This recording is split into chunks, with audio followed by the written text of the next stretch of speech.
Hey everybody, and welcome back to another video. Today I'm going to show you how you can fix the friend request accept glitch onto Fortnite. So basically when you send a friend request to someone, it says your friend request declined, your friend request was declined, or friend request cannot be sent.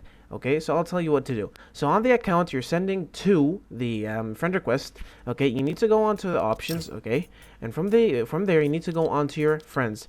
Okay, so a rule of thumb you need to know is that you need to make sure that you do not have 700 friends. If you have 700 friends, this is the maximum. You cannot receive any more friend requests. So make sure if you delete some of the friends that you do not play with. Once you've done that, you're going to go onto settings. Once you go onto settings, you're going to go onto account, and then you're going to go onto friend invite permission. Okay. Now, friend invite permission, this needs to be on anyone. If it's on anything other than anyone, you're not going to receive any friend requests. So make sure this is on anyone.